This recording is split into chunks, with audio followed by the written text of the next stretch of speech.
the mission of Jesus? I mean, what is he doing right now? What is his goal? What is his desire?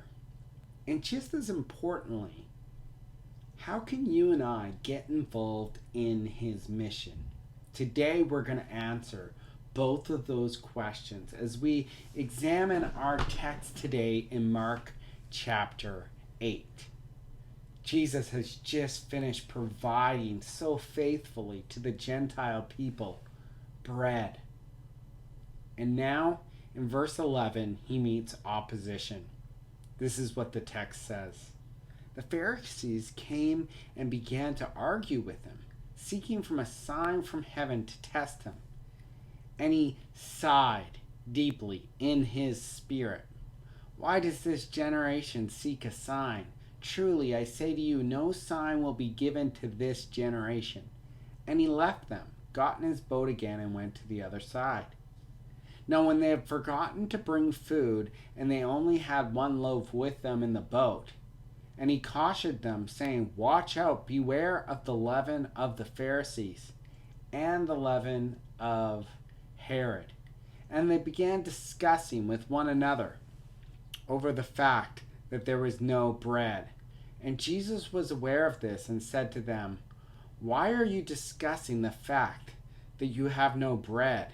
Do you not yet perceive or understand? Are your hearts hardened? Having eyes, do you not see? Having ears, do you not hear? And do you not remember when I broke the 5 loaves for the 5,000? How many baskets full of broken pieces did you take up? They said 12, and 7 for the 4,000. And how many baskets full of broken pieces did you take up? And they said to him, 7. And he said to them, and you still do not understand. You see, today what we want to do is we want to get clarity of what the mission of Jesus is and how to get on it today. And so in verses 11 to 13, we first see the opposition to the mission of Jesus. The Pharisees come to Jesus not for forgiveness or restoration, but rather to test him, to argue with him. This word argue, it could be translated to slander him. Verse 11 records that they wanted a sign from heaven.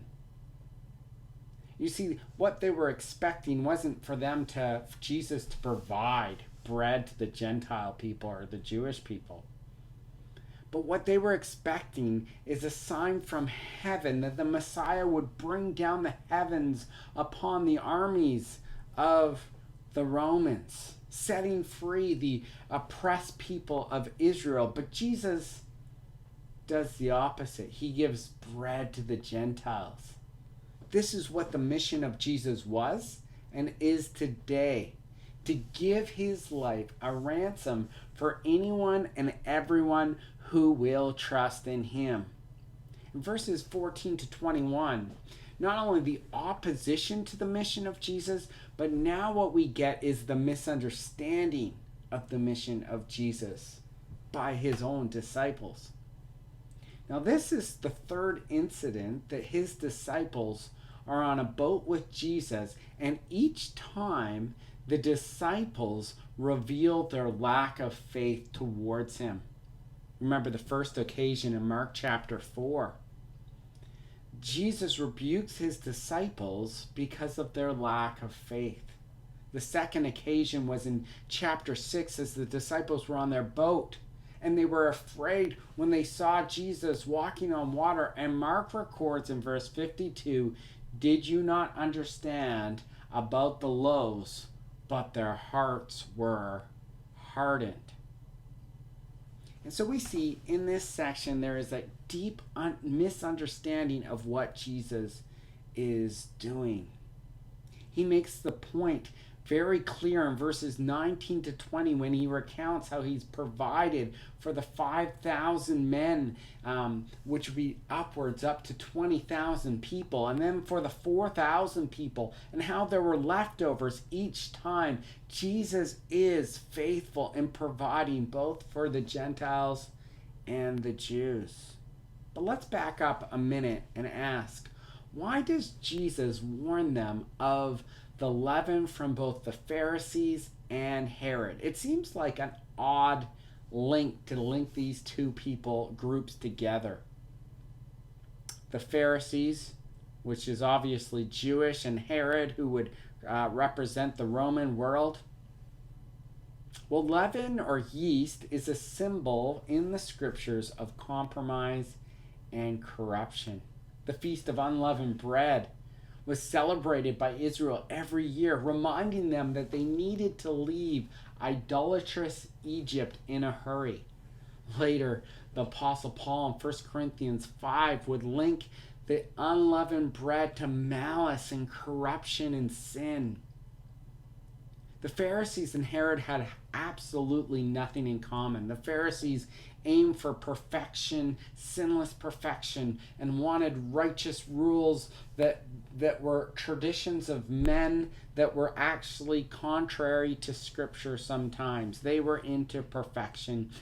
Herod couldn't get enough of sin. He got off on sin. But they did have one thing in common. They had a mission to kill Jesus. The Pharisees wished to get rid of Jesus for political reasons. They wanted to get rid of him for religious reasons, but Herod wanted to get rid of him for political reasons. Each different reasons, but the same mission to crucify Jesus. But back to the disciples. They didn't understand this. They were concerned with the everyday anxieties of life, bread, food. Jesus makes the point so clear by quoting the ancient prophet Isaiah, essentially telling these disciples, you don't get it. Your hearts are hardened.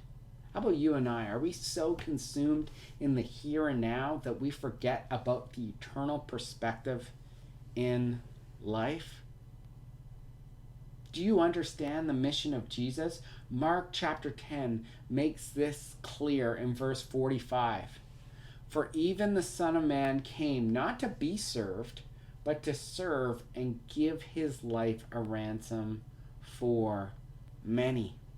He accomplished that not by taking over Rome, but by hanging upon a cross and dying for sinners like you and me.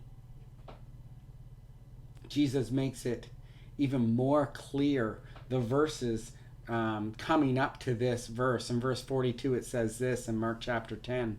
And Jesus called them to him and said, you know that those who are considered rulers of the Gentiles lord it over them, and their great one exercises authority over them. But it shall not be among you. But whoever would be great among you must be your servant, and whoever would be first among you must be a slave to all.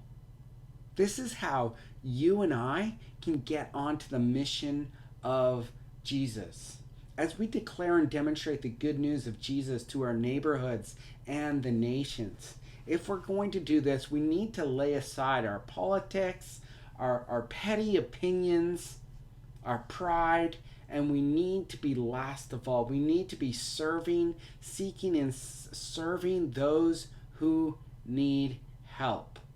Jesus Christ, the mission of Jesus Christ is to seek and save the lost. And it's time for you and I to get on that mission as well. God bless and have a wonderful week.